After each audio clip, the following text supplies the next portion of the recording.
Hello there, my friends. Today I thought it would be very interesting if we look at a video revealing some of YouTube's darkest secrets. Ooh, not really that dark, but you know.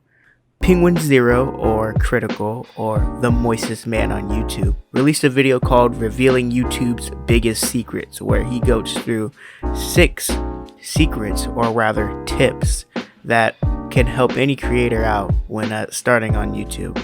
So I thought it would be interesting if we revealed the contents of this Krabby Patty secret formula and see what he has to offer. I'm going to cover all 5 tips. I'm not going to cover the last one because the last one is of thumbnails, and thumbnails is a whole tricky situation. I might make a video on thumbnails in the future because it's so tricky.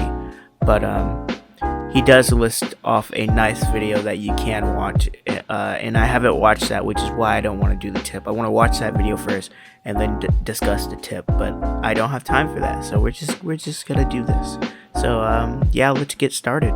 Now I want to kick this bad boy off with just a real quick one here. Speed run, a nice little fun fact for you. The best possible day and time to upload on YouTube is Wednesday evening. Early evening on Wednesday is supported by all of YouTube's data to be the best possible time for an upload due to the amount of eyes on the platform and the amount of time they stay on the platform. Ooh, he was not wrong. This is a nice hot one right in the beginning. It does make sense though when you think about it, because it's Wednesday and it's the afternoon, right plop in the middle of the week. I wouldn't think of any other time to upload. Wednesday just seems like the neutral day. Maybe Friday would be better, but Wednesday is the sweet spot. And while I've got you feeling a little greasy, let me go ahead and pluck another apple from this tree of YouTube knowledge. The trending page does fuck all for views. The trending page increases views by like 2% or 3%, I think it was. Some very trivial number. The trending page is mainly just there for the sake of showing YouTube's best on that day. Okay, so this tip is one of the more interesting tips out of all of them to me. I thought the trending page did do something because I just remember hearing a ton of people always complain about how the trending page is hand-picked and you can only see like celebrities and news stations and talk shows and all that, Saturday Night Live, all that good stuff, instead of actual stuff that should be on the trending page, like things that are actually trending that day or that week. But yeah, it does nothing. That's just something that I didn't know. If you got on trending page, it does absolutely nothing. I think that YouTube, I've always thought this, I have came up with this idea a really long time ago, but I think YouTube should have like trending, but like for like us, because they do want to show the best of YouTube, and that's the best way to show the best of YouTube. It's the explore page. It's the best of YouTube, and then it's the best of every category in YouTube. But I think they should always have a, the highest viewing video of that day, or the most popular video of that day. Just another extra tab. I feel like it would just add a lot more to the, you can choose what you want to watch. If you want to watch these news stations, if you want to watch these talk shows, go ahead, you do you, but here's what a ton of people are watching. Here's the most views on this day. This is what everyone is watching. It's an interesting thought. So now I want to get to the one that I think is the most interesting. It's asking people to subscribe. Everyone does it on the platform. I don't personally do it just because I just don't care to. I make content for the sake of making it. I have a lot of fun making it. I'm never thinking, oh, how many subscribers is this going to get me? I need to remind people to subscribe to my channel. I just don't think that way. I don't really care to. But it is common practice on the platform, and I have no issues with people that do. In fact, it is one of the most effective things you can possibly do with your content online. Not just YouTube, but in general. If you ask the spectator to do something, it makes them like 3 or 4 times more likely to do that action. Yet another good tip. Call to actions actually do work. Saying, hey, subscribe actually does something. Call to action isn't a new concept. I mean, I'm in school and I know what a call to action is because I write essays. A call to action is what it says, a call to action. It is usually in writing in your conclusion.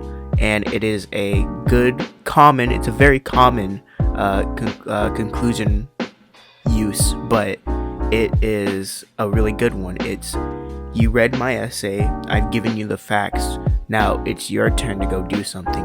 You have, of course, your hook at the beginning that hooks you in. This is the conclusion. This is your time to do something. And people do underestimate how powerful that is, because I've been writing essays where many of them have call to action because it's just so easy to put in, but it does do a lot. Yeah, I think that call to actions are great, and there are always different types of call to actions. Once you get out of the realm of just writing essays, you have call to actions like advertisements and social media call to actions, just getting you to click. It's all about getting you to click, all about getting you to view the video. For anyone wondering, of course, the one that Dream uses is a statistical call to action, which does exist. It's basically just doing what it says, here's my call to action, I want you to do this, and here's a really good reason why to. And he actually does two. He does statistical, and then he does the reasonable. The reasonable is just logical. It's just logic. It doesn't take much to subscribe, and you can always unsubscribe if you want to at any time.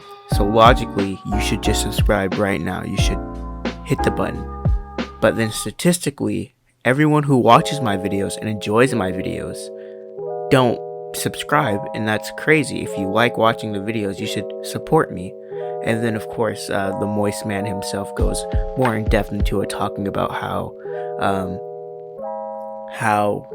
it's drawing people to pull in to interact with the video. That's all this is. I feel like it is subscribing is another interaction thing. It's why Twitch is so big, because of the interaction. Even though we're watching people on a TV screen or on a computer screen, we want to interact with them as best we can, even though the just initial reaction is always just they post a video, we watch the video, we can comment, but then we can also subscribe. We can say, hey, I support this enough to subscribe, and that's how powerful a subscribe really is, and how powerful call to action really is. Good tip. Now, I've also learned a few lessons from YouTube as well. So the first lesson I've learned, and this is one I've learned recently and publicly, is that the department in charge of community guideline strikes is completely unreachable by anyone at the company and anyone anywhere. Jesus Christ couldn't get in contact with the community guideline strike department at YouTube. That is totally isolated, and I have learned that the hard way. Of course, I knew that this tip was sadly true. They are incredibly hard to contact. We can look at many examples, like the one that the Moist Man gave himself, where he and Markiplier were in this big, huge debacle, which ended up with them actually coming out and saying, hey, we regret the decision we made. We don't want to die on this hill, so we're retracting it. You guys are both fine. And I thought that was spectacular. That's a great move in YouTube's part. There's definitely a problem that I'm seeing, and I might make a video on that, because I think it's all interesting how YouTube is just such this monopoly, just a giant, yet they treat its creators very poorly.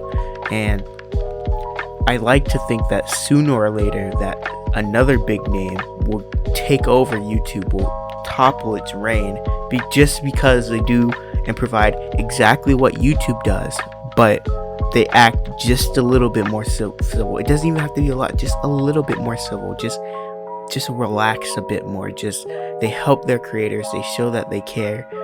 They're more interactive. Just any of these, I can see Twitch coming up. I don't know, just anything coming up.